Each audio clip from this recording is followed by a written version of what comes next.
As you know my story, I met someone when I was 25 years old. His name was Earl Schoaf, who dropped into my life at an extraordinary time. So key phrase, timing has a lot to do with it, and who knows part of the mystery of time, the timing. Part of the timing one I just had that experience that I've shared in other seminars when the Girl Scout knocked on my door. And I walked to the door, and she gave me the big pitch on the Girl Scout cookies, best organization in the world for girls. Got several flavors, time to buy the cookies, only $2. And with a big smile, she very politely asked me to buy. No problem, I wanted to buy. Big problem, I didn't have $2 in my pocket. And I didn't want to tell her that. So I did what I thought was next best. I lied to her. And I said, hey, look, I've already bought plenty of Girl Scout cookies. We've still got plenty in the house we haven't eaten yet. She said, oh, that's wonderful. Thank you very much. And she leaves. When she leaves, I say to myself, I don't want to live like this anymore. I mean, how low can you get lying to a Girl Scout? I mean, that's low down. I told myself that day, this will never happen to me again. One of those experiences. It's called like life-changing. I said, I'm going to search till I find better opportunities so my pocket won't be empty and the bank account won't be empty, and I won't be so far behind on my promises to my family. And it was shortly after that I meet Earl Schoaf, who taught me how to be wealthy, who taught me how to change my life. So who knows what the connection is, right? Someone says when the student is ready, the teacher will appear. You know, I don't know all the mystery of that. But anyway, it seems like some of those things uniquely happen.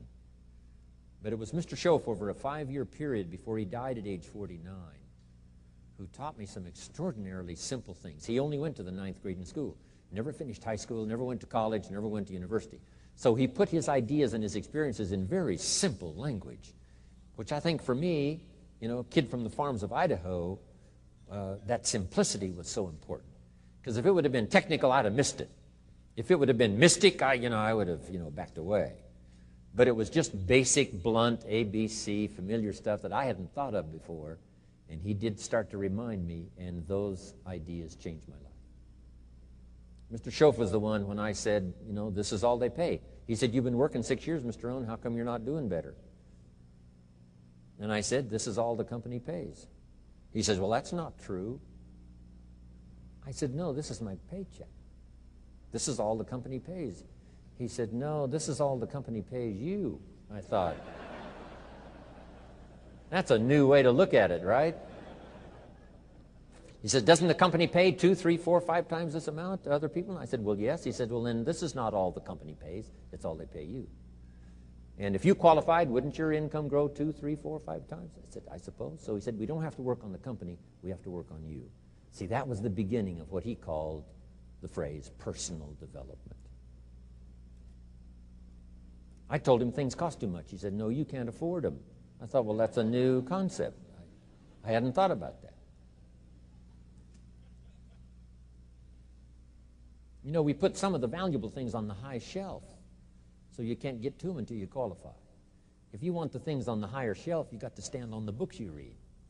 Every book you read, you get to stand a little higher so you can get the things on the higher shelf. See, I learned those concepts. It was so incredible. And here was the most important one. Success is something you attract by the person you become. See, that phrase changed my life.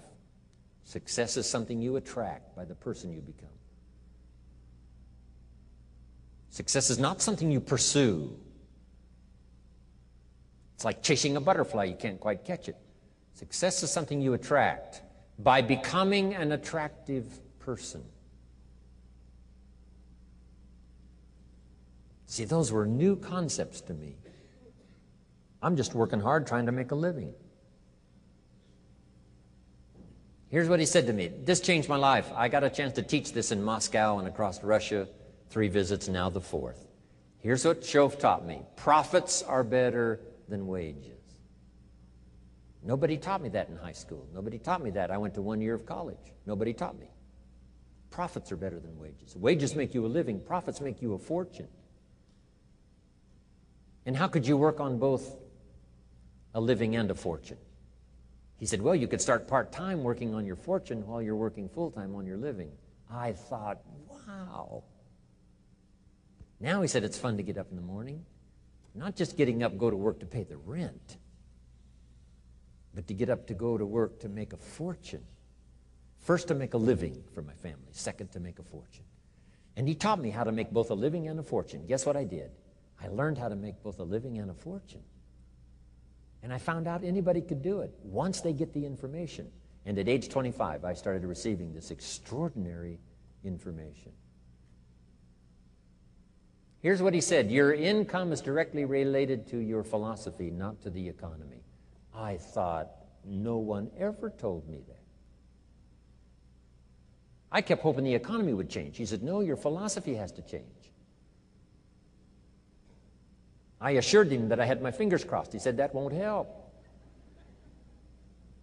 Then what could I do to change my income and multiply it by 2, by 3, by 5, by 10, and then multiply it by 10 again? What could I do?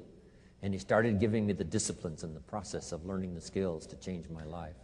This was an extraordinary man. Those were extraordinary times for me, life-changing in every manner that you can imagine, but very simple ABC concepts. Here's what I learned: not to search for the exotic until you've discovered the basic.